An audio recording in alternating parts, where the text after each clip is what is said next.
you go up against mining companies. Well, they funded me, but they hired the wrong guy. Yeah. I was literally a spy. Consciousness associated unions. They had no chance. They never got in.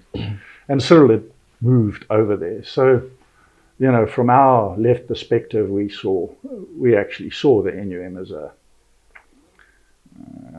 compromise. I saw myself as a revolutionary Marxist, whose mission it is to overthrow the capitalist system. Well, welcome to it yet again. Thank you so much for always lending us your ears and staying glued into some of our content, and we really appreciate you. And I must say, thank you so much. And today is yet another sit down on the big seat with Richard Spoor.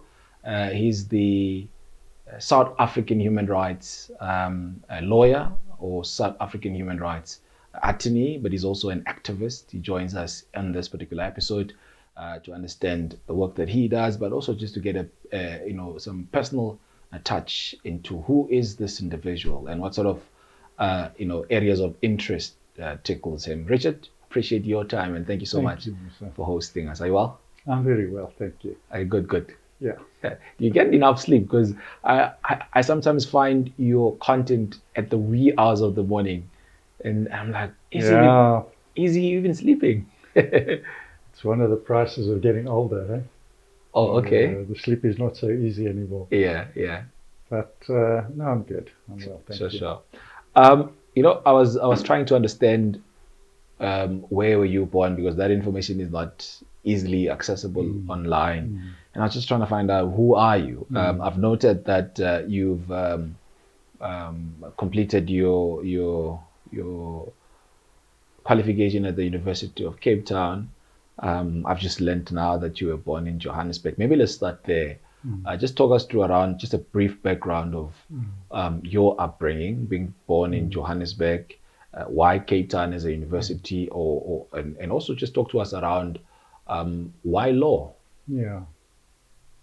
Well, that last question is also the easiest. As long as I can remember, I wanted to be a lawyer. Jeez, okay. Even at primary school, I knew that was what I wanted to do. Yeah.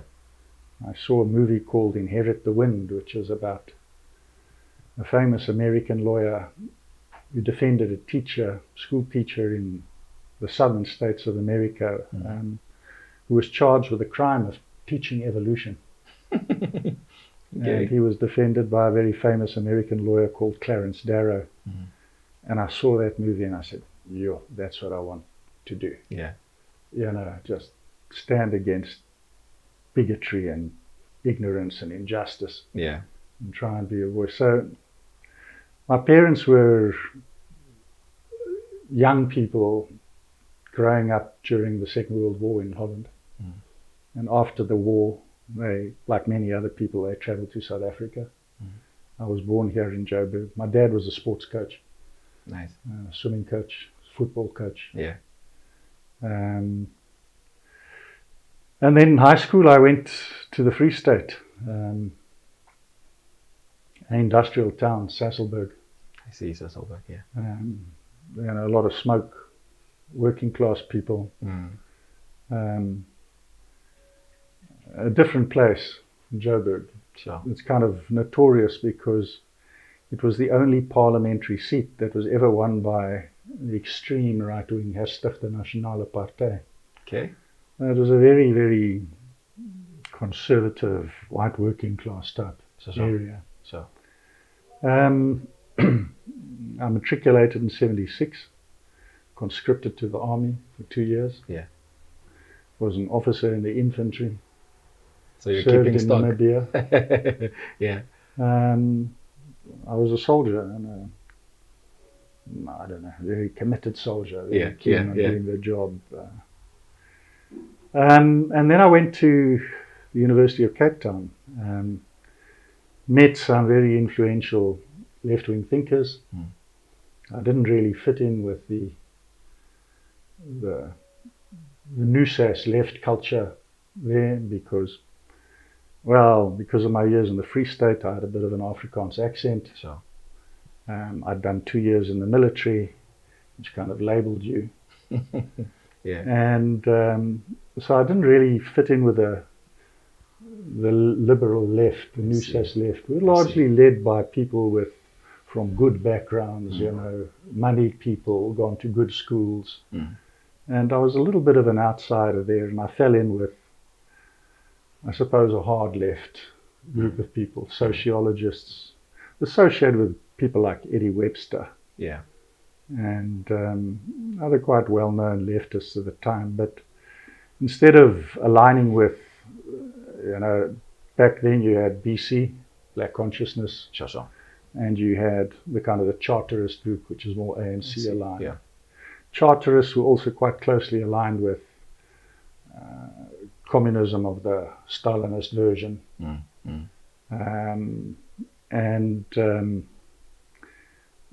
For us, on the left of the left, that didn't really align. We were not fans of Stalin. You know, our kind of hero worship of that thing ended with Lenin, you know, and Trotsky, who we imagined were the true revolutionaries.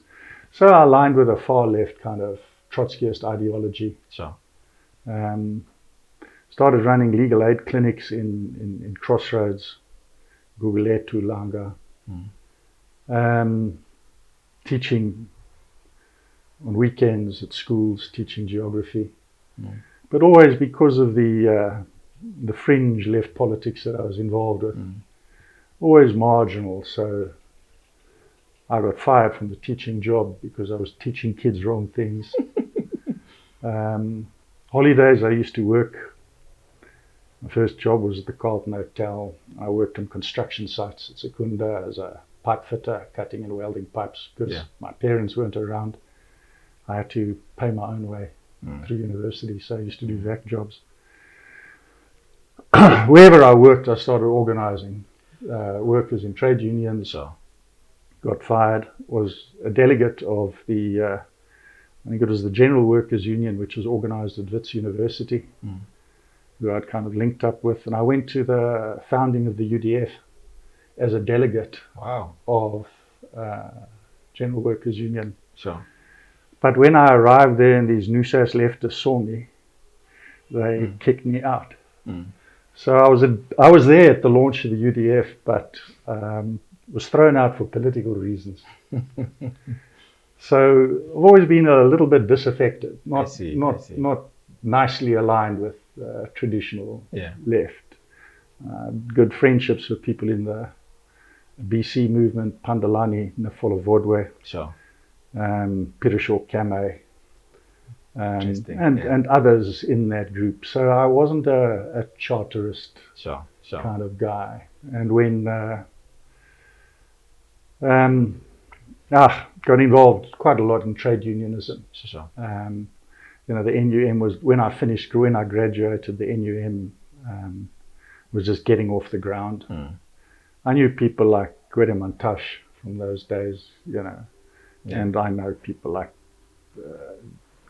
Jay Naidu. I knew Cyril Ramaphosa from those days.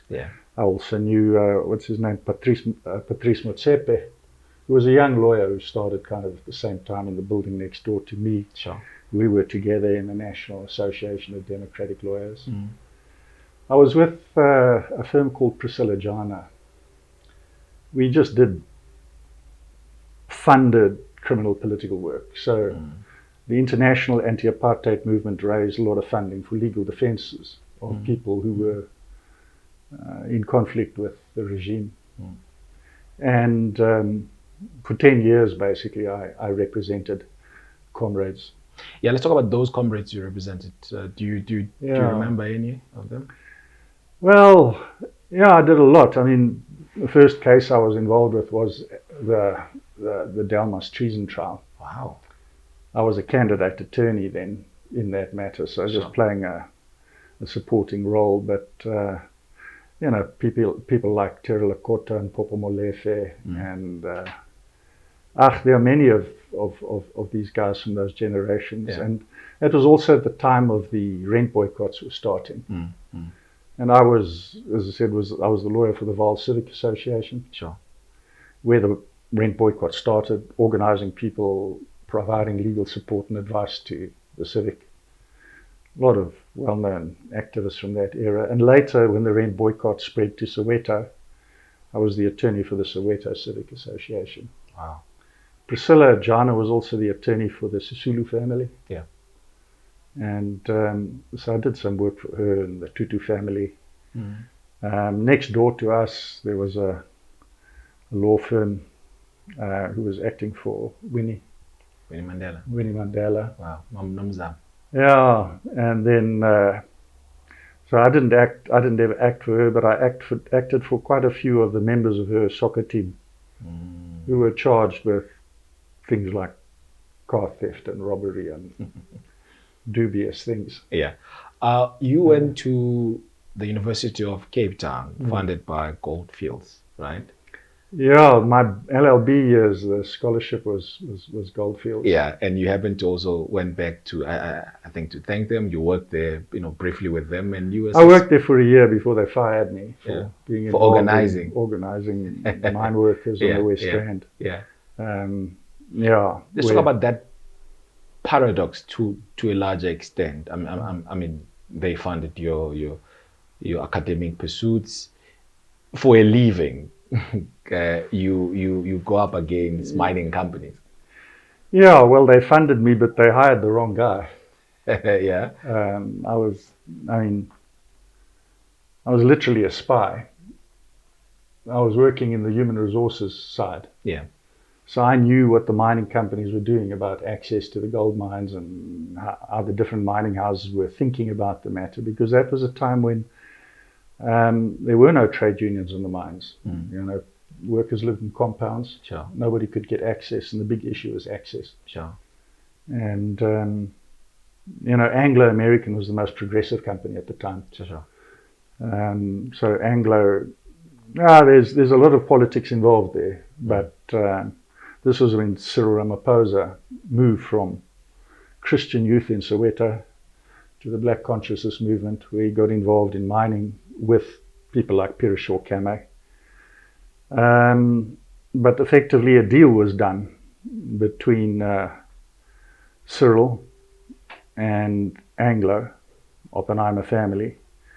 And basically the deal was, look, if you start a charterist organization, a Congress-aligned trade union for mine workers, we'll give you access. So are you saying that it was just purely for access? So Well, once you're access, I mean, you've got this massive pool. I mean, at the time there were way more than 500,000, migrant laborers living in the compounds. I mean, they weren't hiring local people. Everyone was in the compounds. They were like fortresses. So if you wanted to organize black workers in the mines, you had to get access to the hostels. Otherwise you couldn't get in. So the big issue was access. And access was granted on the basis that the NUM would be a Congress-aligned organization. And they got preferential access. They were the first to be given access, first by Anglo, later by JCI and other groups. And the group I was with, Goldfields, Gencor, were probably the most right-wing, most conservative, most hostile. Yeah. But when the NUM got in there, they got the big advantage. So they were able to organize as other unions, like the Black Consciousness Associated unions. They had no chance. They never got in. And Cyril had moved over there. So, from our left perspective, we actually saw the NUM as as compromised, kind of a collaboration. And our view was that compromised because they were already compromised their principles, I see. And moved along. And I mean, subsequently, things worked out at CODESA. Yeah. Cyril was a main negotiator. He did a good thing. Why do you say good thing? Well, he helped achieve this democratic compromise. Sure. But that democratic compromise suited, a range of interests. Sure. And post-CODESA, rewarded, the same way Patrice was rewarded. He was associated with the Menel family. Cyril was associated with the Oppenheimer family. And, they became very wealthy, powerful businessmen. But it's clear there was some kind of political trading. I'm not criticizing the outcome. Sure. We have a democracy, we have a constitutional democracy. Sure. Things could have turned out a lot worse. Okay. But this myth, this kind of, these revolutionary fighters, seeking the overthrow of capitalism and the state and what have you, that was all bullshit. It was always an accommodation. And there are kind of some theoretical underpinnings about it. So the difference between charterists aligned with the Communist Party of the Soviet Union, Stalinism, they never wanted to see a revolution. Where I was, and I want to emphasize, I'm not a revolutionary Marxist anymore. Yeah. But as a young man, we wanted to see the overthrow of capitalism. We believed in permanent revolution. We were kind of aligned with this particular left ideology, which doesn't have much currency today, for good reasons. It wasn't particularly successful. Yeah. But I was very much into it. I saw myself as a revolutionary Marxist, whose mission it is to overthrow the capitalist system. And I was in that state when I was working for Goldfields. Yeah. And, we worked on that. There were a lot of challenges and a lot of problems. And over the years, I've obviously moderated. I've changed. My ideology has changed. I'm not who I was. Who are you now? After 64 years of militant atheism, I found God. Nice. Congratulations. I'm a Christian. Nice. Are you born again? Yeah, I suppose so. I've come to faith. Yeah. Difficult, interesting, strange story, but why don't you share it briefly? Yeah. Aye. I've my whole view of the world and understanding of the world has been as a materialist, positivist, rational, logical. There's no room for God, and there's no room for superstition. There's no room for any of these kinds of things. The world is a mechanical thing. We don't have all the answers. We don't know how the universe came into being, but everything is flat and mechanical. There's no mystery. There's no God. There's nothing. It just is a thing. But some 2 years ago, I was diagnosed with cancer. I had a bit of depression. First time in my life. And I went with some friends to the mountains. And I took some mushrooms. Yeah. Deliberately, consciously, with the agreement of my wife. Sure. I wasn't in a great space. Yeah. And spent a weekend in the mountains, very quiet, reflective place. Took these mushrooms. And it was very traumatic actually.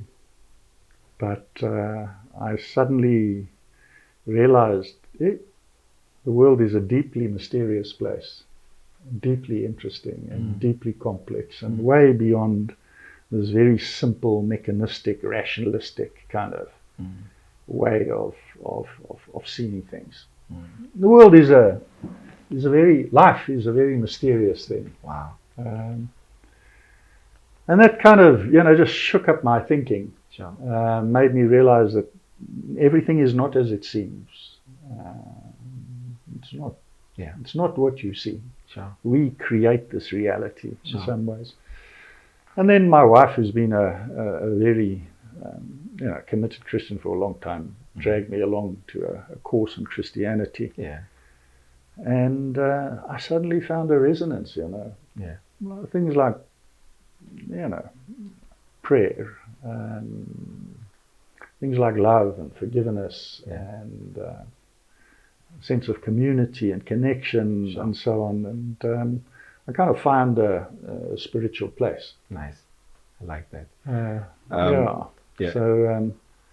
So I'm my whole life has been a process of changing Nice. ideologies, Yeah. but now fundamentally a different way of understanding the world. Yeah, yeah.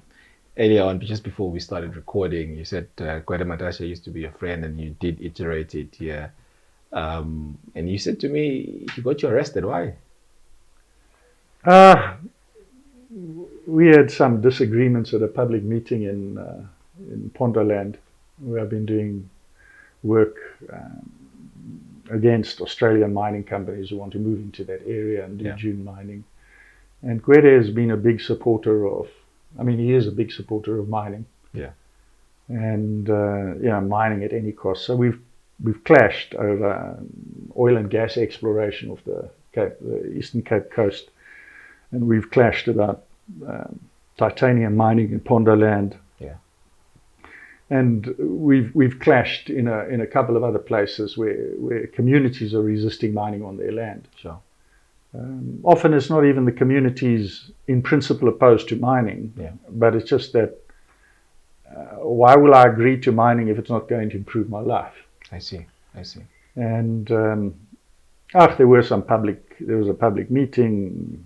Gwede said some defamatory things. They like to paint progressive people as these white guys. They come here, make trouble, they're exploiting you, they're abusing you.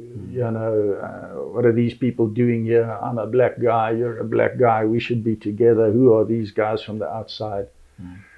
And basically attacking my integrity and commitment. So there was a confrontation, and then I was grabbed by his bodyguards and charged with assault and resisting arrest, and locked up for a little while. How many? How many? 5 or 6 hours. Loaded in the back of a van. Yeah. But I'm a lawyer, so I can get out of these things. So no one will hold me for too long. Yeah. You enjoy a lot of protection as a lawyer in this country. Really? Yeah. It gives you. It gives you.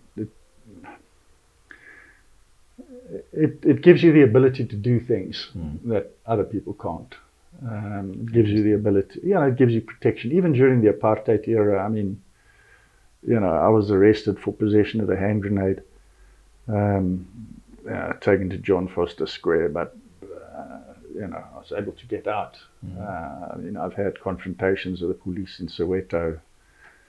And on the East Rand, I used to spend a lot of time in Kwatema, Tsakane, Duduza, those areas, defending the comrades, dealing with bad trouble, bad things, but getting through all of this unscathed.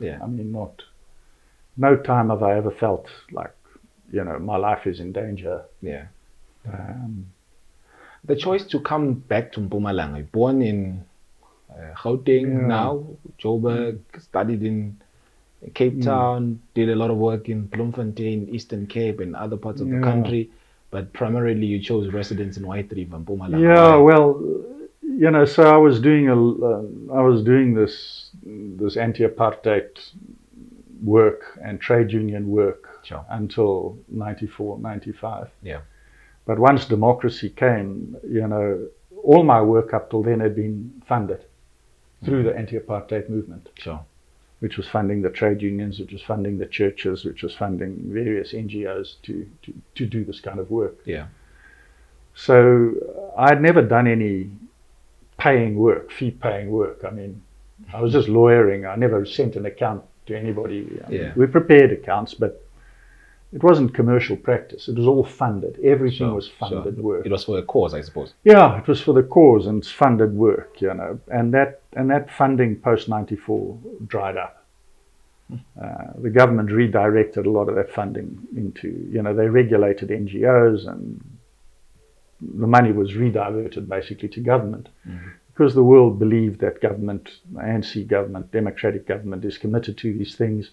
So instead of challenging them to NGOs, let's channel it to the government where it can be used for development work to develop the country and do good things.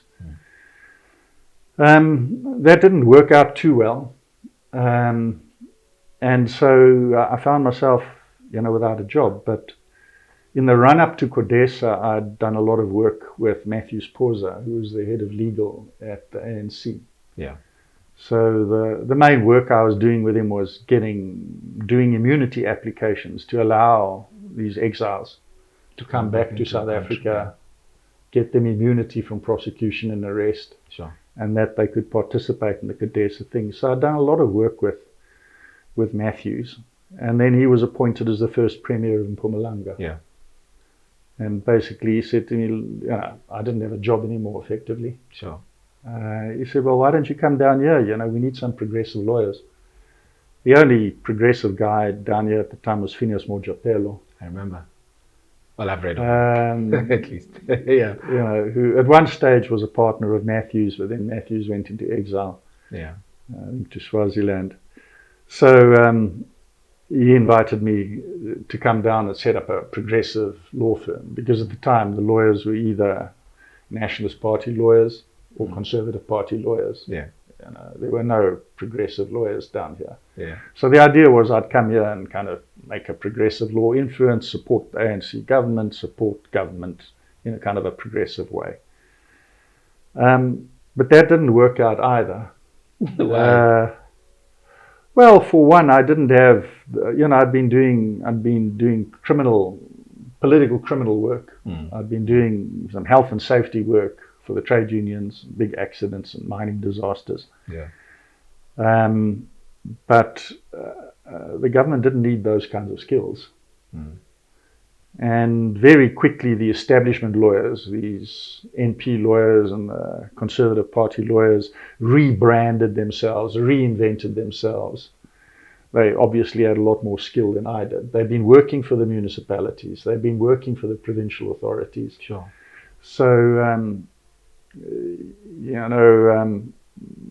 I found that very, very quickly the government went back to those same people who had rediscovered and reinvented themselves. Sure. People are very good at that kind of thing, reinventing themselves and rediscovering themselves in different ways. So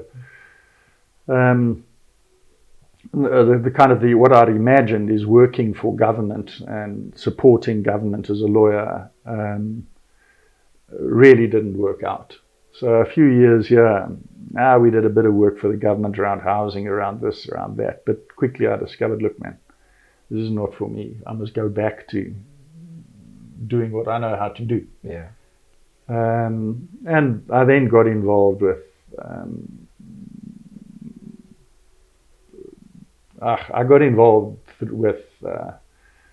mining related stuff again, started doing more work again for the trade unions. From there on I went into linked up with some foreign law firms, American law firm in particular, that had been doing asbestos litigation in the United States, and a British law firm involved in asbestos litigation in the UK. Started doing a bit of work with them, and then got heavily involved in the field of asbestos litigation. So that's areas like Penge and Limpopo, Northern Cape. There's a lot of asbestos mining, and here in Msoli, near Lukwatini area, there was also asbestos mining, and got involved in asbestos mining litigation on behalf of sick mine workers. About 25 years ago, I must have started that work about 25, 27 years ago. And then 20 years ago, it took about 5-6 years, achieved a settlement for mine workers with asbestos, established 2 trusts that are still functioning today and still compensating sick miners with these diseases. From there, started working on gold mine workers. Sure, I mean the first case I did, I launched in about 2007. We lost in the High Court, we lost in the Supreme Court of Appeal, went to the Constitutional Court. We had no money to run the litigation, so I had to argue the matter myself. But I was successful in 2011, and the Constitutional Court ruled that yes, we can make a civil claim for gold mine workers with lung diseases caused by working underground. Wow, really? And so that led to a new big case against the gold mining industry. It was settled eventually in 2019. We established the Chiamiso Trust, Okay. which was being funded to the tune of 5 billion rand.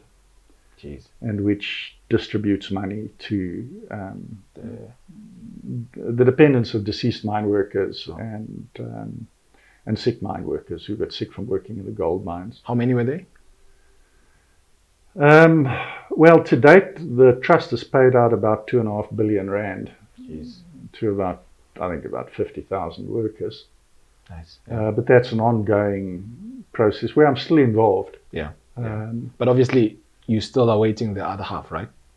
No, as the workers get sick, as they're diagnosed, so we've been through Lesotho. Yeah. Lesotho is a big place. We've been through the Eastern Cape. Now we're moving into Mozambique, which has always been difficult because of the different politics, different culture. So working in Mozambique is not easy. Obviously, but we've been working country, in Botswana. And then about 7 years ago, we started looking at coal mine workers. Yeah. And we're now busy with a case against the coal mining industry to do basically the same thing, to try and secure fair compensation for coal mine workers with lung diseases. And that case is going on. Yeah, yeah. I saw some of those that you are going against there. It's the likes of your Sorites, South 32, BHP, and many others there. Yeah, basically every big coal mining company in the country. Yeah, we've taken them on. Yeah. And that kind of work, working with ex-mine workers and mine workers, took me into the rural areas, took me up to Burgersfort side, where where mining really exploded. Platinum mining exploded about 15 years ago. So there I got quite involved in land rights of communities, battles between them and the mining companies. Yeah. Where I was working for about 10 years, fighting these new platinum mines, trying to get a fair deal for local communities. Yeah. And then also up near Mokopane, Mogalakwena mine. And so I've done a lot of work in those areas on behalf of communities, negotiating deals with mining companies or trying to secure fair terms when they're being relocated, resettled and replaced. Yeah. And then similar kind of work in the Eastern Cape, Ponderland, fighting off the Australian companies, fighting off the gas exploration, and now fighting with Sanral, who are trying to build a freeway through the Amadiba community land, and doing pretty much the same thing that the mining companies have been doing for years. Sure. You've also been central in the inquest of Lily Mine. Just on the topic of mines. Just talk us through around how did you sum up the inquest there into what happened back in 2016? You've owned Mnisi, Solomon Nyarenda, Prince Nkambule. Yeah, well, I mean, never mind the outcome of the inquest. It's very clear they were involved in unsafe mining practices. The roof of the mine is being supported by a large pillar of rock, a horizontal pillar of rock. Yeah. And the mining company was mining that pillar, which was supposed to support the roof of the mine. Because there it is, this giant pillar full of gold. They couldn't help themselves. So when they got a chance to steal a bit of that gold, they were doing it. They were undermining the roof of the mine. They tried to blame Zama Zamas for it. Yeah. They said, no, at night time when we're not working, the Zama Zamas are coming into the mine and they are undermining the pillar. But utmost respect, that's nonsense. There were Zama Zamas, but they weren't undermining this roof pillar. The roof pillar was being undermined by the mine itself. They were mining it. They were weakening it, steadily weakening it. And while they were weakening it, they were building infrastructure on top of it. Where this container, where these 3 workers were kept. They knew that they had to move that infrastructure away from that area and find another way into the mine. But again, it's about money. They weren't willing to spend that money, so they just carried on using that access over this pillar that they were slowly but steadily undermining, and then it collapsed. Jeez. It's not, in fact, it's not very difficult at all. Sure. What do you make of then just there's not been anybody prosecuted for some of the crimes that happened there? Well, I mean, you know, so a big part of my work over the years, for a long time now, has been occupational health and safety, mining accidents, industrial accidents. Yeah. I've done a lot of those things. Sure. Not once in all the years that I've been doing this has an employer been charged with culpable homicide for the negligent killing of a mine worker. Sure. Not a single case of a big employer charged, criminally charged and prosecuted for the negligent killing of mine workers. So sometimes they plead guilty, not the companies typically, but some of their officials will plead guilty to some regulation violation. They get a slap on the wrist. But effectively, they've been killing people with impunity for decades. There just is no capacity. I mean, you know, the law says if somebody dies an unnatural death, there must be an inquest. Yeah. Never happens. There are no inquests. I mean, Jagersfontein fell 3 years ago. Sure. 5 people died. There's no inquest. There's no inquiry. You know, there should be prosecutions that flow from it. But quite frankly, the state doesn't have the will or the capacity to prosecute these kinds of cases. So, you know, this kind of conduct goes unpunished. Sure. There are no big fines. Yeah. I mean, in Europe or the United States, massive fines were imposed. You kill a man, it's your fault. You're going to be hammered. Yeah. Very, very, very serious penalties. But in South Africa, there's no accountability, frankly. I mean, they're immune from civil claims. If I work for you and I get killed in an accident, I'm not allowed to sue you. I go to the Workmen's Compensation Commission and I ask for my workmen's compensation pension. And that doesn't even work. I mean, I'm busy with a case now from a guy who was working for Murray and Roberts in South Africa as a contractor underground.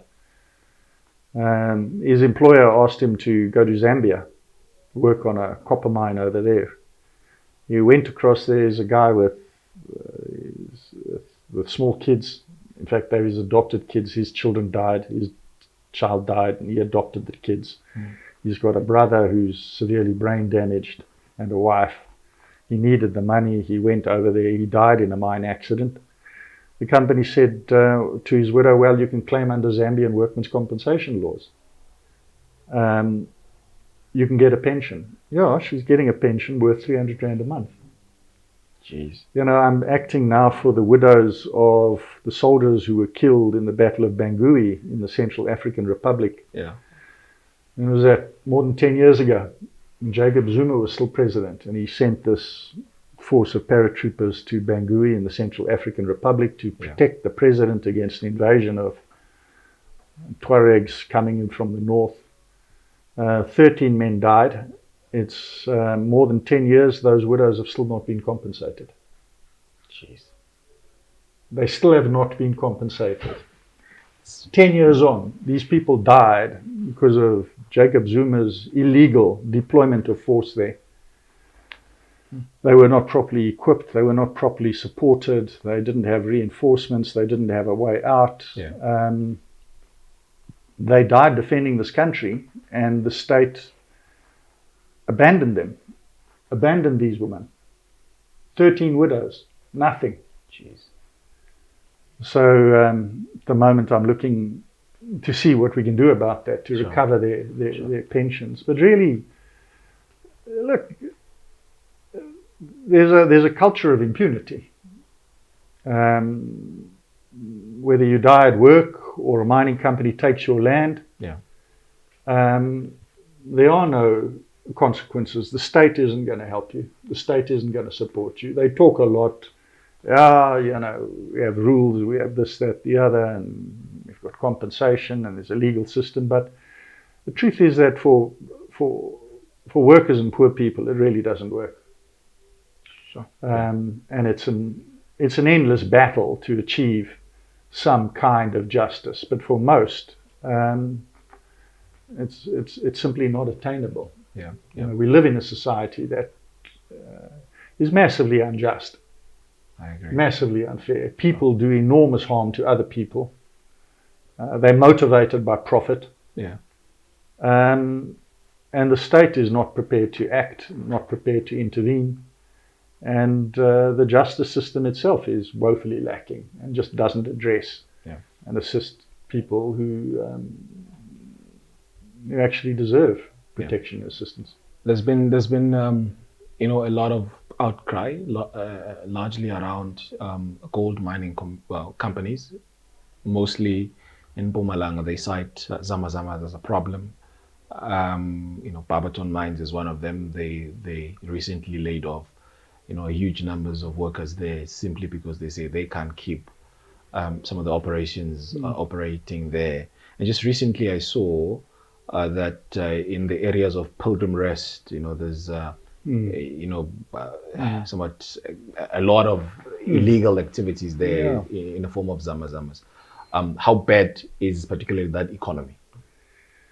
Well, that's another feature of the current regime, is complete lawlessness.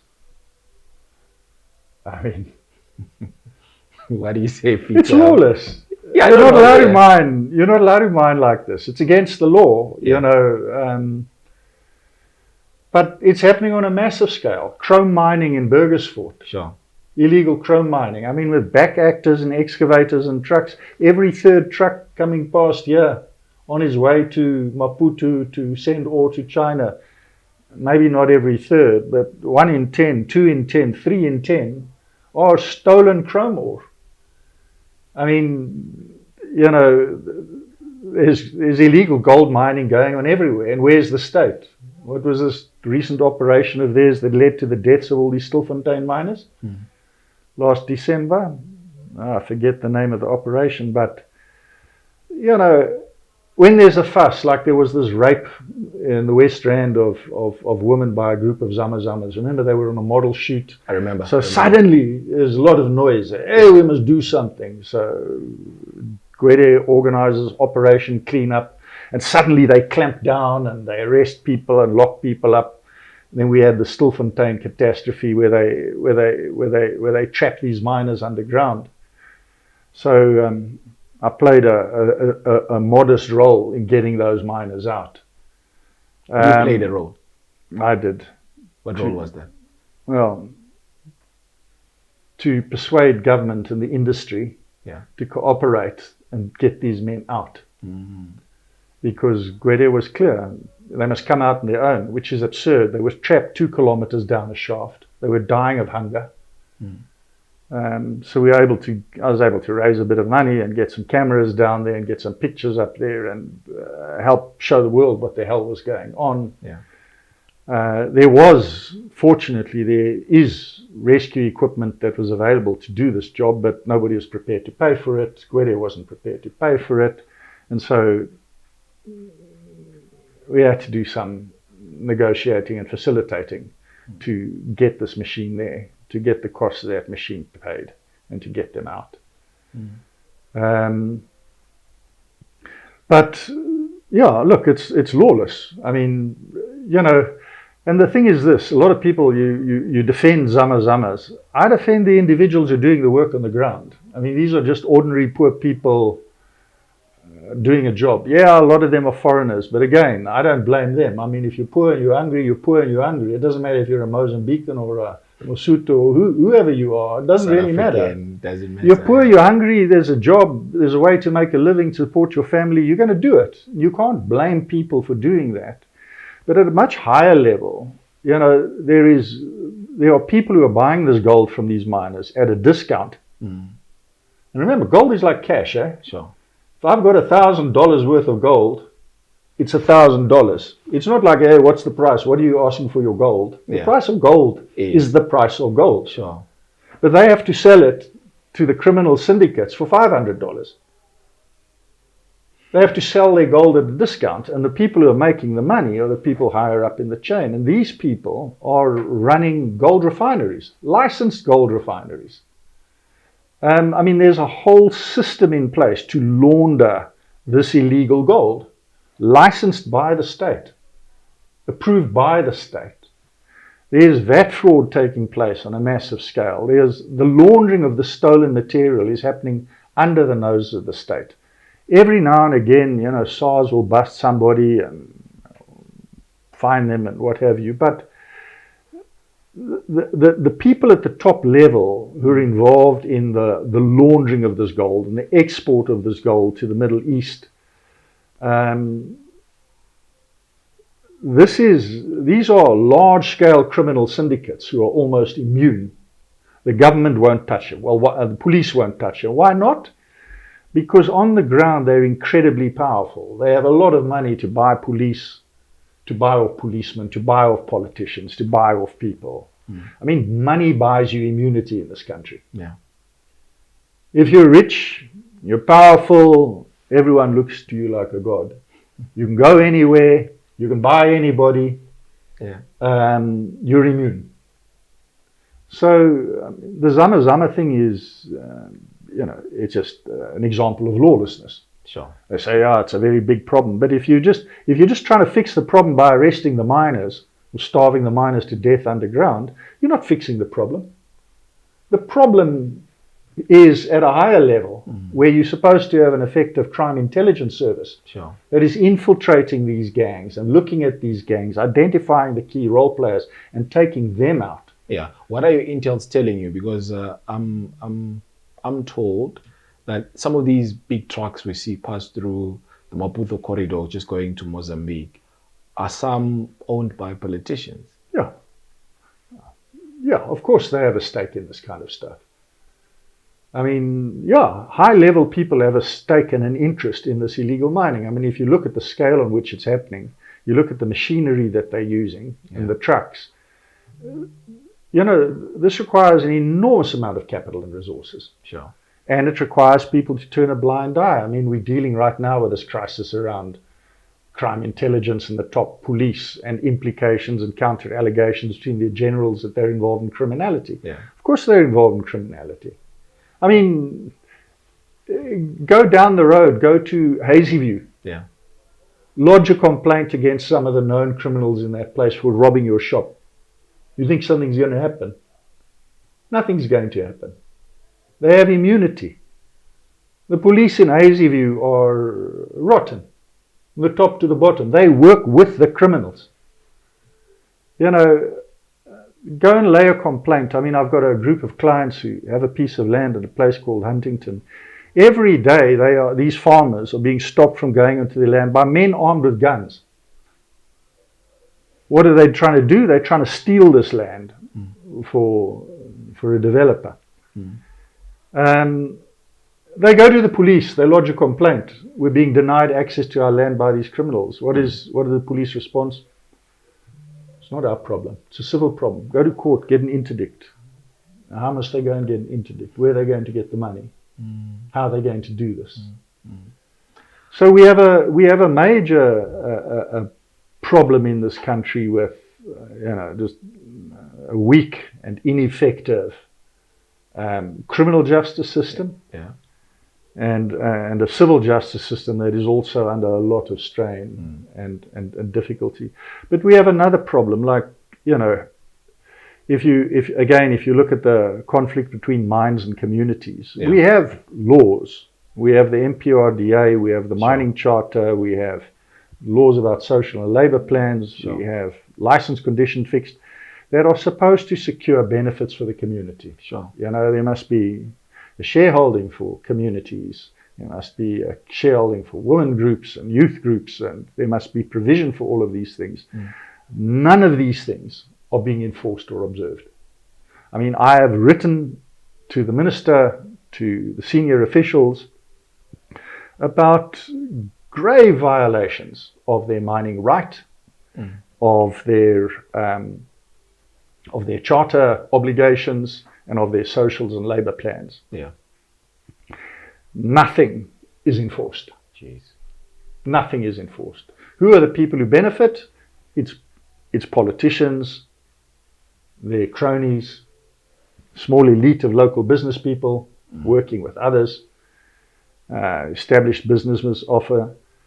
But for the communities, there are no direct benefits. These laws that are designed to ensure that they get benefits, it just doesn't happen. Yeah. These trusts and community trusts, they get set up,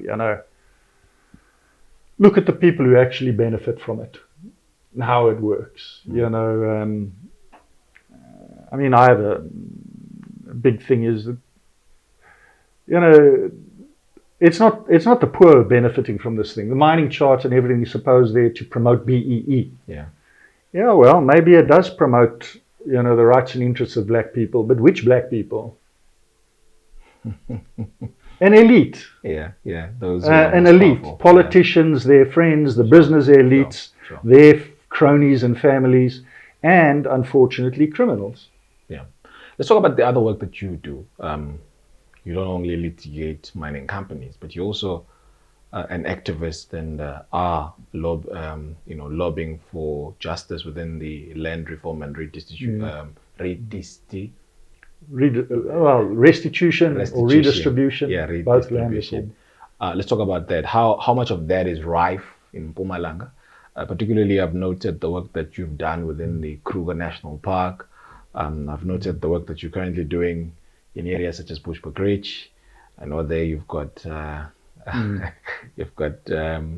dislike, or not really dislike, but not finding resonance with some of the tribal authority and some business people there. But maybe let's talk about that now. Well, look, I've been doing land restitution work about 20 years. I mean, what was the cutoff date? 1998. So, 20 years or so doing land restitution work. The first restitution matters I was working on were happening in the Nkomazi area. Yeah. Where there was a very, very large settlement that was achieved through a negotiated process between the state and private landowners in the area. And we saw the establishment of a number of big trusts, Siphumelele Tenbosch Trust, Njijane Trust, Stellenbosch, Wenyama Simulu, and I think there are a couple of others as well, but those are the three big ones. And I've spent many years now trying to support and sustain those trusts and achieve what the original objective is. I've also done a lot of work about land restitution in the Badplaas area, and also a little bit inland round about Leidenburg, now Kruger Park. Look, the land restitution process has been a failure. The land restitution process, which was to restore land to people who lost it through apartheid laws and practices post 1913, was intended to benefit the people who had lost their land. Now, in many instances, we know, and these aren't the kinds of things that trouble me at all, because if you take the money instead of the land, well, you take the money, you do your thing, whatever, it's your choice. But in terms of land that has been restored to people through this process, because of the way that the Department of Rural Development and Land Reform has structured these things, most of these entities are unsustainable. They are not structured in a sustainable way. They're not given support, and the vast majority collapse. So if we just looked at the restitution of commercial farmland, I don't think I'm exaggerating if I say that 90% plus of these projects have collapsed. Jeez. The few exceptions are nearly always where the community trust or the CPA leases the land to commercial farmers, and they carry on farming it, and the community receives a dividend, a rental from the land. And if the rental isn't stolen by the trustees or the committee, what little left gets trickled down and goes through to the beneficiaries themselves. But it's an exception.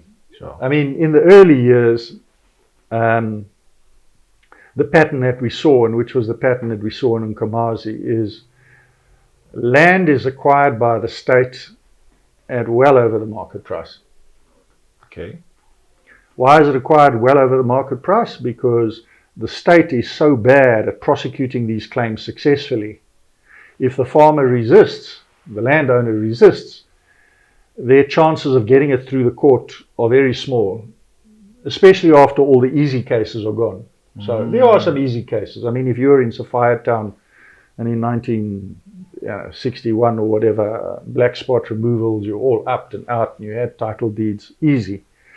But a lot of these restitution claims are more nuanced and subtle than that. And to win the case, you've got to be you actually need good lawyers, and you need research and historians and narratives, and it's difficult. Sure. It's really difficult to win a case in the land claims court unless you've got a very good, capable, competent team. Sure. So hardly any cases are decided by the land claims court. So more than 9 out of 10 cases are settled by agreement. The land claims court doesn't say, hey, we won our land claim. Yeah. The land claim court hardly ever makes such a ruling. Why? Because the state is so bad at prosecuting these cases on behalf of the claimants. It's much easier to settle the matter by paying the farmer to sell you the land. And you know, farmers, landowners, I mean, if my land is worth $1 million and you promise me 1.5, hey, happy days. Sure. Happy days. I mean, I made a promise. And it gets even better. Yeah. If I can lease the land back from you for the next 10 years or 20 years at 1.5% of the value of the land. So, I mean, let's use a bigger scale. My farm is worth 100 million. Sure. I sell it to you for 150. Yeah. I get 150 back in my pocket. Sure.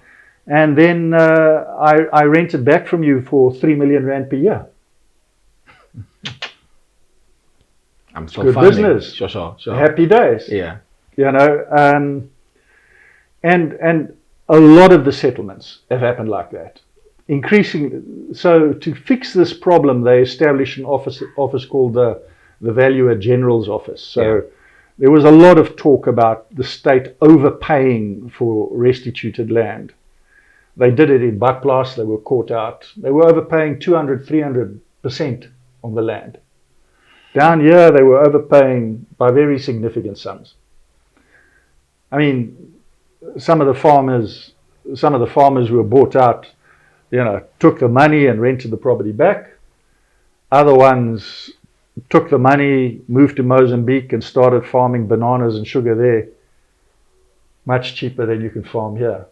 There's more water, there's cheaper labor, happy days. They're farming in Mozambique, undermining our own agricultural economy. But anyway, they brought in the Valuer General to stop this. So now you can't buy private land unless the Valuer General has valued the land. So the state, if the Valuer General land says it's 10 million, it's 10 million. You can't pay 11. But since this law was introduced, the Valuer General goes around, he values the land at the low valuations he does. Sure.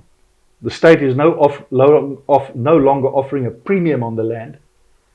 And as a result, no land claims are being settled because they're not offering the landowners enough. Now you have to battle through the court. Sure. But the state doesn't have the legal capacity and the resources to fight these matters through the court. I see. I see. So everything is just stuck. There's no more land restitution taking place. I mean, there's some land reform taking place. The state is still buying the odd farm here and there, and through dark networks, letting them out to various people. Sure. Again, very often to cronies and friends, short-term leases. Yeah. The scheme is rotten, but land restitution is pretty much on hold. Yeah, I see. I mean, it's worth mentioning that another example of massive overpayment for land was the R1 billion that the state paid for Mala Mala. Really? Well, they paid R1 billion for the land, and then they're committed to pay another R1 billion for the business on the land. I mean, that matter was going to be fought in the Supreme Court of Appeal. Yeah. Government quickly said, no, we don't want that, pay the money. Again, it's a mess, racked with conflict, racked with division. If you listen to the parties involved, corruption, sleaze, and it's commonplace. So it's not only the bad deals that were done, but once they were done, these entities, these trusts and CPAs, most of them are dysfunctional.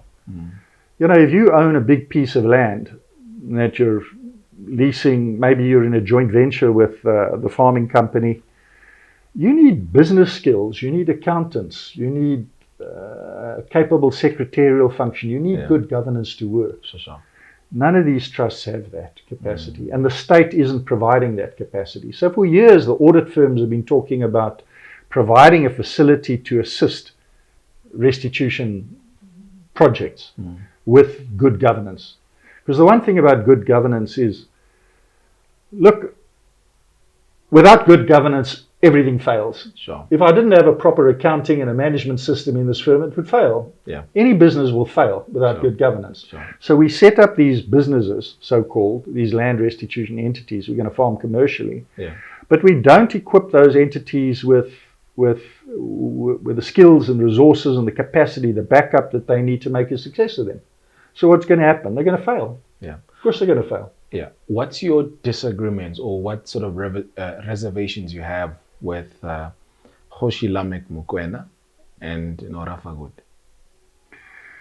Well, so look, I mean, this is a story about lawlessness and contempt for people's land rights playing out right here in our borders. So I don't know, you'll remember Nora Fagood as a successful businesswoman. I don't know if she's still doing it, but got a lot of contracts from Arms Corps. They're now fixing trucks and business, government-related business. She's well connected, this, that, and the other. But she's also, I think, chairperson of Bus Corps, owner of Bus Corps. Some years ago, she set up the Dizenza Mall, where I was involved acting for some of the community members, and whose land was being taken for this mall. It was unpleasant and difficult. I think we got something, but I don't classify it as a big success. Yeah. But now at Marite, she's building a new mall, the Marite Mall. Yeah. She's already built a petrol station. Now she's building a mall. In 2007, she appointed a valuer, and the valuer came around to all the people who are the owners of these properties. When I say owners, I don't mean they have a title deed. This is so-called, I never know what language to use. This is trust land, tribal land. Sure. So, you know, one of my clients has been there since 1966. That's when they bought it. It was a family home. And another client, equally long period. So this is their land, but there's no title deed. In fact, even the old PTO, you know, post-apartheid, or that also fell by the wayside. So even that system failed. So they wanted to build a mall at Marite, but they need to do deals with these people. There was a family who had graves on their land and refused to move. Yeah. Now, Nora's attitude is, hey, I'm not buying the land. I'm not responsible for it. It is Department of Rural Development and Land Reform. and the traditional authority whose job it is to secure the land. You as the community, you want a mall? Fine, I'll build the mall, but you as the community, and by that she means the chief and the DRDLR, they must secure the land for her. She'll pay the money. 2007, they go around these valuations. They start now wanting to move people. This one family doesn't move. They won't leave their graves there. They don't agree for the removal of their graves. So now the chief is negotiating on behalf, trying to do these deals. But these people are stubborn. They refuse to move. There's some court cases. There's some back and forth. But hey, the promise of building a mall, it's going to be jobs. It's going to be money, investment, construction work. You know, this is a good thing for the community. I mean, I see on social media that people are very doubtful. I mean, Marite is a criminal hellhole by all accounts from social media. You know, we had these recent assassinations there. It's a bad place. And then Nora funds the local crime-fighting unit, the patrollers. You know, she gave them some bakkies and they patrol around, and they are now a substitute for the police in securing law and order in Marite. Privately sponsored vigilante group. But anyway, the culture is we need this mall, we want this mall. There's jobs, there's contractors whose machines are going to be hired, there are people who are going to do the building. There, you know, there's money here to be made. And the people living there are an obstacle. How are we going to get a mall if we can't get rid of these people? So in the last months, there have been numerous fire bombings of these people's homes. Jeez. The family with a grave have been driven away and are in hiding. The graves are still there. Not sure how that's going to work, but the family's gone. It's in hiding. In hiding, yeah. They've left the whole Marite area. They've gone. In hiding of these vigilante groups who are saying we want a mall and you are in the way of the mall. So do you envisage that these vigilante groups are sponsored? Well, they do get sponsored. They get sponsored with bakkies. They go around house to house and collect a contribution from the households. Now it depends who you're talking to, and from businesses. So they collect 20 Rand from every household. They collect 200 Rand from every business. Well, it could be the community generously donating for this little local what do we call this? Protection, you know, community protection. Yeah. A little, you know, crime prevention unit. Or you could look at it as an extortion racket. I mean, your choice. Yeah. Your choice. If you don't donate your 20, what's going to happen to you? Who knows? It depends on the character of this organization. I mean, there are civic organizations like that here in White River, but they don't extort money from you. They don't go around house to house and say, give me 20, give me 200, or whatever the case may be. But so I've got two clients over there who their properties were valued for 2007 values. Both of us said, no, we're happy, we'll sell, but we must renegotiate. Nora refused to renegotiate. One client's house was firebombed, but she's standing firm. The other one, Chief Mokoena approached, so the original parents have died.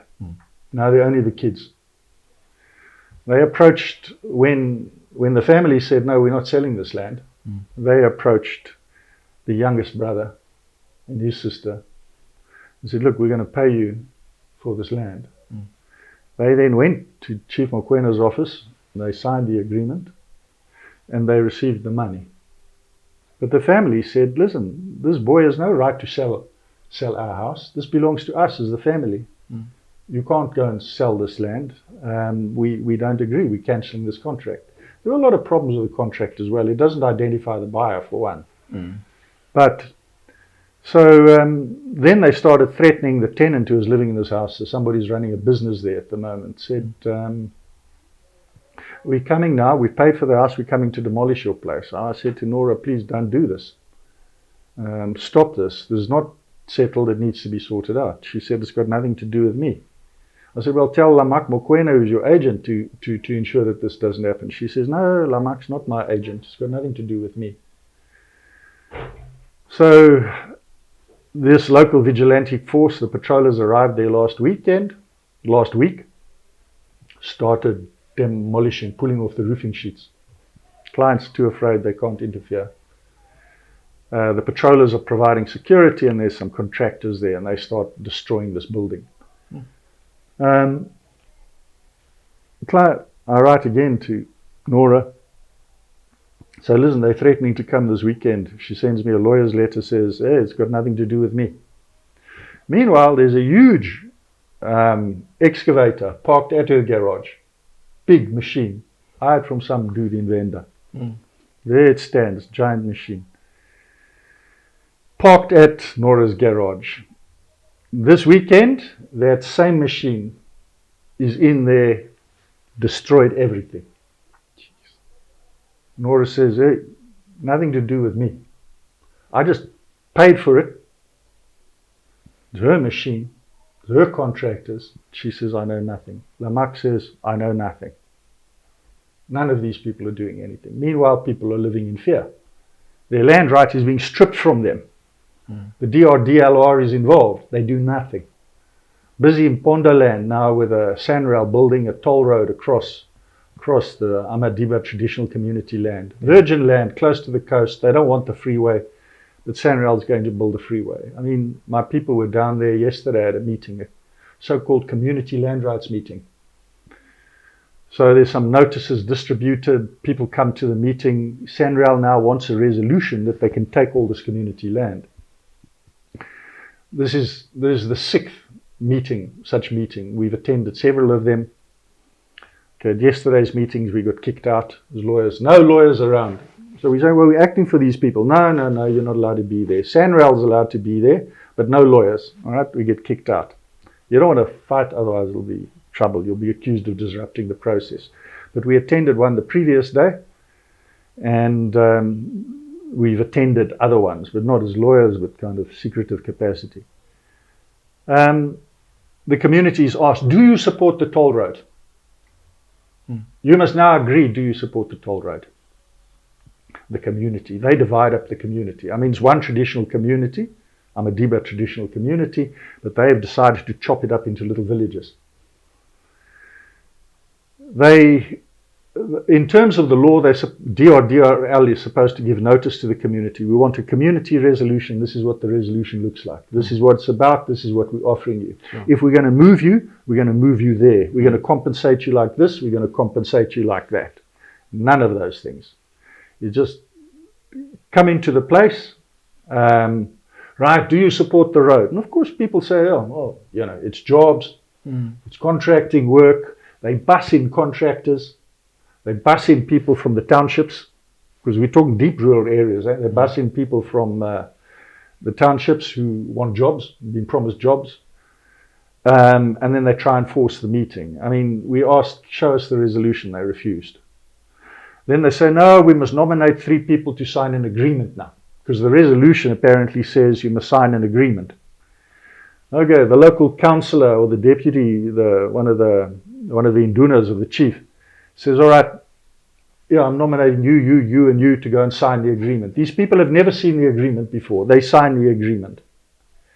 Right, there's supposed to be voting. There's no voting. There's no beneficiary, there's no register of land rights holders.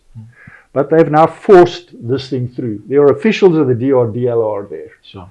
Every single rule is violated. Now, what do these people agreed? Well, we know what's in that thing. Yeah. It says, we Sanrail will pay 12,500 Rand per hectare. How big is the land?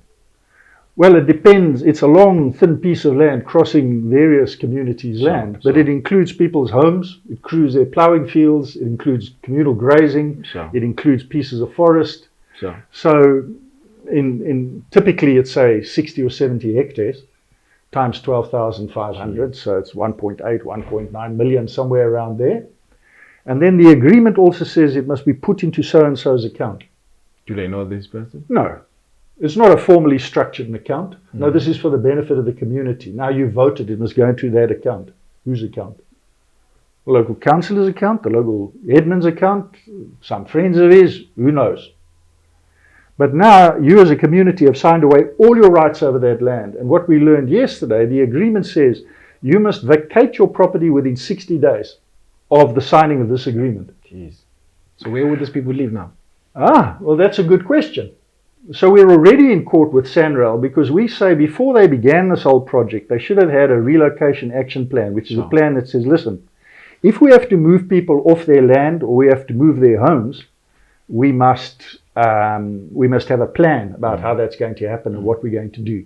They never built one. So we're in a court case saying your failure to have a relocation action plan renders this project illegal and must stop. But now they're doing this land rights resolution under the South African land laws, the Interim Protection of Informal Land Rights Act, which is the law that is supposed to protect traditional land rights. That is the law, to protect traditional land rights. They're protected by the Constitution, they're protected by PILRA. But they are violating this law every inch of the way. Now, in terms of people whose homesteads, so I was there a few weeks ago, going house to house, sitting down with the people, saying, well, where are you going to move? What's the deal? The agreement is that, no, we've now bought this land from you. Sure. The chief will allocate you another piece of land, and then you'll go and live there, and then SANRAL will build another house for you on an RDP scale. But no money, no compensation, no agreement about how you're going to be moved, no discussion about where you're going, whether you want to go there, if you agree to go there, nothing. Jeez. There's no valuation attached to your crops. To your livestock? To your livestock. Anything, Some people have their fields cut in half. SANRAL is like a bulldozer, and the department is there to back them up all the way. It's completely illegal. The politicians, the ANC politicians of that place, all behind it, all pushing it. The business people, the construction mafia, behind it. Men with guns, they're behind it. So you have this coalition of politicians, business people, desperate urban people who want jobs, criminals, gangsters who find a way in, allied with SANRAL, allied with the ANC government and the ministers. I mean, our deputy president was down there just the other day talking about the benefits of this road. I mean, Guedes there all the time talking about the benefits road. But meanwhile, it is just the most egregious violation of people's rights. They are being robbed of their land by the state and by SANRAL. Richard, I want us to round out our conversation now. Just lastly, but before I ask you, do you know who's the premier now? Our premier? No, I don't. Why? I don't know. I lost who was the guy in Dabeni? When Didi left? Mahlangu. Bruh, that's long way. That's a long time ago. Well, that's where I lost track. Why? I'm not involved in politics. I know. I'm not interested in what? More to know about more criminality. Look, this. I mean, I'm telling you stories. I'm getting excited about these stories, and I apologize. I could tell you these stories all day. Local stories. Sure. MTPA. I want us to. That's where I'm going now. Primarily, the reason why I'm asking you, do you know who's the premier? Because just before I ask you about the entities of our province, led by our provincial government, I just wanted to just maybe your thorough analysis of what do you make of the provincial government. Look, I don't deal with the government. I just deal with the agencies. The ones I've had the most experience with is Mega. And the MTPA. Let's talk about Mega. Let's talk about MTPA. I know that MTPA, you're currently parting heads within the Mpumalanga division of the High Court, particularly on the Makonjwa Geo Trail, or the Makonjwa Heritage site. Maybe let's start there. You cite that the cronies too involved there. What is your immediate reaction of MTPA having placed their CEO on suspension? Well, he was placed under suspension, and recently there's been a forensic report, an audited forensic report into Sure. the kind of the wrongdoing. Sure. So, I mean, the story is straightforward. MTPA had an extra budget. They needed to spend that money. So the CEO appointed a friend of his, awarded a whole lot of tenders. I mean, the tender process is more complex. There have to be engineers appointed, there have to be contractors, and then often they're subcontractors. Yeah. But basically, in an effort to get rid of this money, there's also some kind of political advantage in it, because, you know, you give these tenders and these jobs, local people get employed. So there's a political advantage to doing this. You can say, hey, look, me, the government, I'm giving people jobs. But the tender was awarded irregularly, and it entailed going onto this geotrail in the World Heritage Site and breaking down the existing view sites and rebuilding them. But these view sites are located in private land, including the land of Sappi and other landowners in that area. And met with the MTPA, said, listen guys, if you want to do this thing, you've got to do it properly. You can't come onto Sappi land and just start working. This is a working commercial forest. Yeah. We've got fire hazards, we've got risk, we've got safety hazards. You must undergo induction, you must have safety equipment, you must have insurance. If you cause a fire and it spreads to other people's lands, you know, huge damages, huge problems. There's also issues with the road. You need the permission of the MEC of roads so that you don't cause a danger when you're working in the road reserve. You're not allowed to build in the road reserve without their permission. All of these things must be put in place before you come onto your land. You agree? They agreed. We documented it. Next thing, these people are on the land, breaking, making a mess, lighting fires. They were first detected in Sappi land with a fire detection system. Sappi rushes over there. Yeah, the guys are cooking a meal. It spread into the grass. Sappi's fire brigade arrives, puts out the fire. So what are you doing? Get off the land.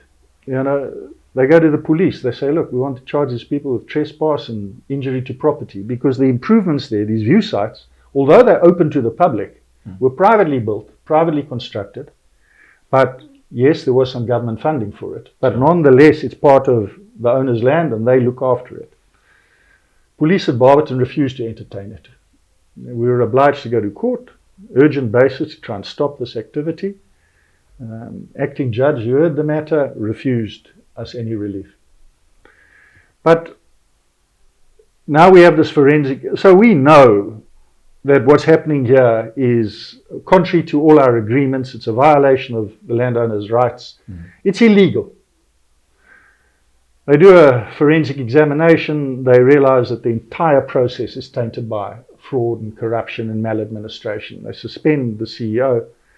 They recommend the suspension of other officials. Thankfully now the board's term of office is gone. There's a totally new board. There's also a new MEC.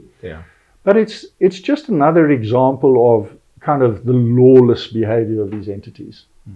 Lawless, no regard. They've spent millions of rands legal fees fighting us off, and the litigation is still continuing. But it was all about a tender to a crony. It's about money. I mean, he was overpaid. He hasn't delivered on what he's supposed to have done. It was done illegally. It was done unlawfully. It was done against the will of the landowners. And it's just a criminal waste of money. So millions of rands paid to this contractor illegally, millions of rand paid to the MTPA's lawyers, expensive commercial lawyers from Pretoria, paid illegally, wasted money. What do you mean paid illegally? Isn't it that MTPA was defending, obviously, whatever was defending the indefensible, defending what is patently illegal. I mean, we didn't know that the whole thing was so illegal. We suspected it. But it was only when we got the results of the forensic audit that could we see why these people are behaving this way. You know, why is this such a criminal scam? So now we've challenged them. So the litigation is going on, but we're saying to the state and those lawyers, are you going to continue paying for this? Are you going to continue defending the indefensible? They did enormous damage to the heritage sites there. So there are these very old, unique geological record of the very, very ancient history of those mountains. They've been damaged. They were crushing these things and turning it into building sand. There was also, it's a mess. Yeah, there were also reports that UNESCO was somewhat looking into. Well, there's a risk. We can lose our World Heritage status. Yeah. Turn to mega. I mean, you want to talk about mega. Have a look at the fresh fruit market here. We paid how much? 1.5, going off 2 billion rand for it. Yeah. Who's that market for? Who does it serve? What does it do? Where's the need? We're told it's for emerging farmers. Oh yeah? Where are the emerging farmers that are going to use this market? It's a white elephant. Mega does that. I mean, it began on a small scale, lending money to politically connected people to buy bed and breakfasts and businesses and the like, and never paid it back. I know some of those people who borrowed money from him, never paid it back. But then they got into another scam, which is an ongoing scam, is they do these projects. There was going to be a cultural center here. Yeah. There was going to be a timber technology center in Sabi. There was going to be a world-class athletic training center at Leidenburg. And there was going to be this market project. Now, how do those scams work? Well, somebody comes up with the idea. Then you appoint consultants to look at it. They produce a feasibility study. The feasibility study generally says this is not a feasible business. It's not going to work. But it goes ahead. They start implementing and they appoint consultants after consultants after consultants. Depending on where the process gets blocked, they will then start earthworks, fencing, stormwater. They will begin. So this one was never blocked. But we blocked the one at Sabi. This one over here, the cultural center, also collapsed. Yeah. I mean, the land that was bought, it was a scam. I mean, they paid 3-4 times the value of the land and then paid off the cronies who bought the land. I mean, huge theft, straight theft from the government. Government identifies a piece of land, the crony goes to the farmer, he buys the land, and without paying for it, immediately sells it to the government for 3 times the price. I mean, it's a common scam. I mean, it happens here in Mpumalanga all the time. So it's just the scam.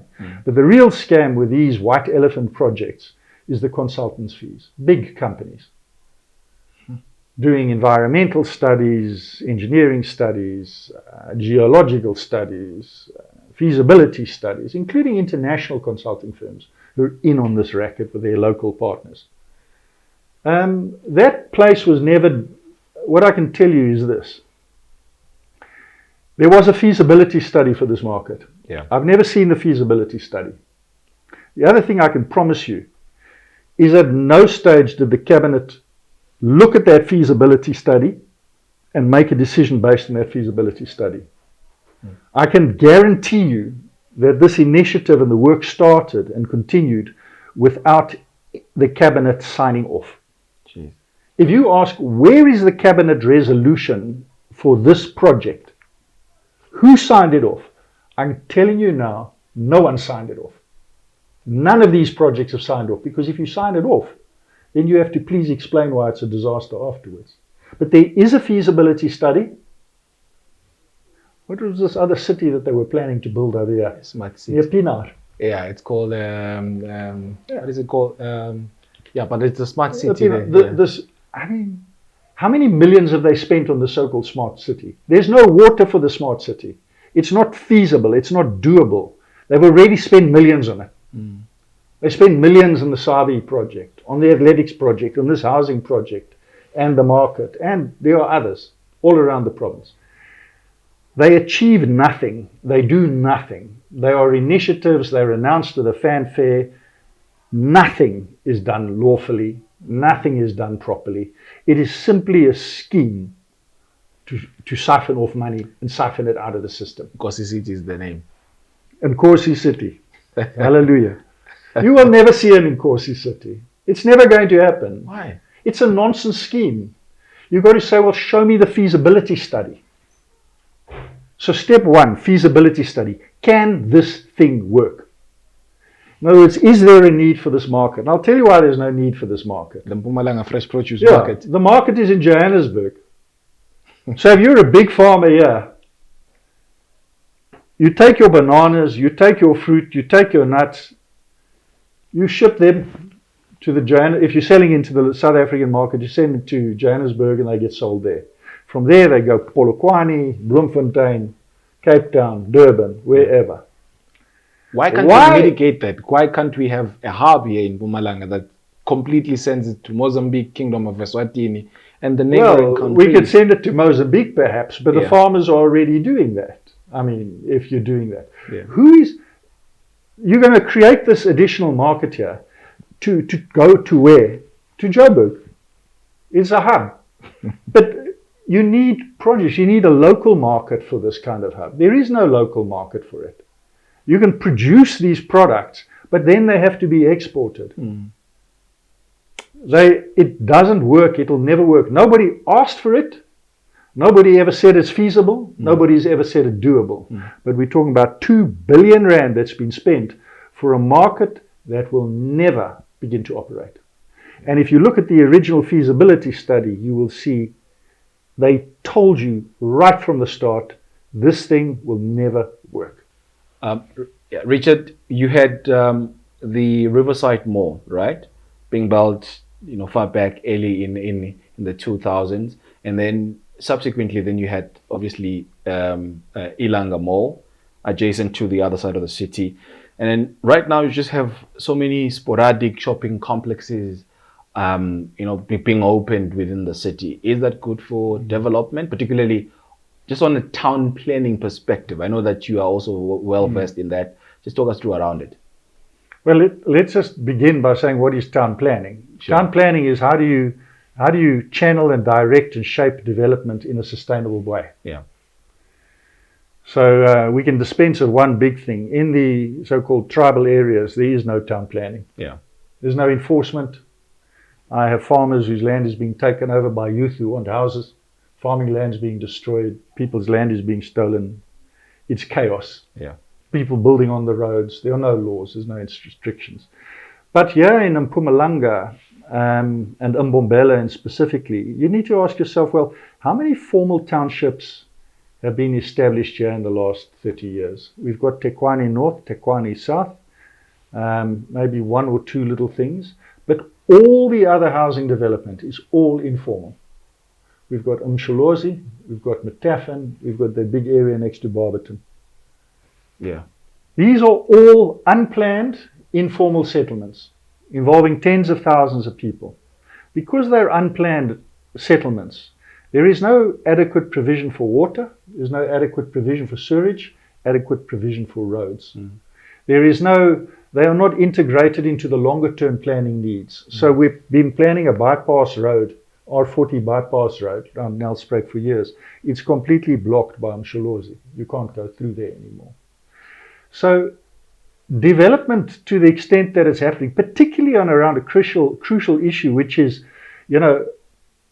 people who were damned and stuck in the homelands, they want to work closer to the urban centers and live here in the urban centers. That should be a planned, structured process where government plays a role. But because they don't know how to do that or don't care, 80% of the development that's taken place is informal and unplanned. Head towards Sapio and Godwana, Elandshoek, a land restitution project. That big township near Barberton, land restitution projects, just been invaded, taken over. Umsholozi used to be military land, taken over, invaded. So the government just sits back and allows unplanned development. Instead of taking the initiative to build houses for people, to provide surfaced, well-planned living areas where you can have a long-term sustainable quality of life, where you can deliver services, they just allow it to run unplanned. Now, it's fundamental if you want to build a sustainable society to do these things in a planned and orderly basis. And government has simply failed to do that. But I'm primarily interested on these shopping malls. I don't know, maybe, well, I might not have knowledge on it. The malls come and go, but what I do know is that the development, the proliferation of malls in the trust areas has been catastrophic for small businesses. Catastrophic consequences. It has destroyed the spaza shops, the small entrepreneurs, and it's been I think the economic studies need to be done about it, but instead of producing local goods and selling goods locally, these stalls, the big retailers, they're all offshore. They're not from Mpumalanga. They're not from here. They are just places where money is siphoned out of the provincial economy, back to Johannesburg. Yeah. And if it's macro, back to the United States through Walmart. It is, these malls are centers where the wealth of this province, which should be circulating amongst the people, is being sucked out of these communities. It contributes to poverty. It contributes to the destruction of small businesses and entrepreneurship. You know, the simplest example is the cheap Chinese clothing. There was a time when people made their own clothes. Your mother could probably sew and make clothes for you when you were a boy. Who makes clothes for themselves anymore? Nobody. Made in China. Made in China. Cheap product. And all of that value is being sucked out of our areas. So there are some initiatives to kind of buy local, you know, circulate locally.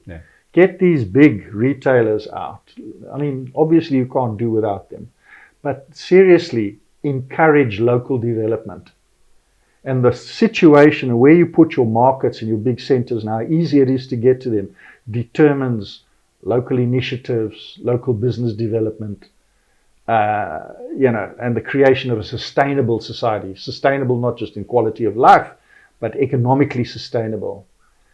This mall culture and this unplanned development of this area undermines our people's future. Sure, yeah. But clearly this conversation worked. Mpumalanga, thank you so much for having included in Richard Spoor. He's a human rights attorney, but also he's an activist. You can tell that he really loves the province, but he's just not happy with how some of the other decisions are taken. Right, Richard? I wouldn't live anywhere else, eh? Really? I love it. I brought my kids up here. It was a good life. I love Mpumalanga. I love this area. I love White River in this area. You know, people will say, move to Joburg, move to Cape Town. Not interested. I love this place. Love the people. Love my clients. I'm sorry if I sometimes get excited about these things, but I don't talk about them a lot, you know. So when you invite me to do that, you take a risk. You just want to unleash. No, I'm sorry about that. Is this Richard Unleashed? Yeah, I'm afraid so. I'm afraid so. There you have it. Really appreciated Richard for having sat down with us on The Big Seat.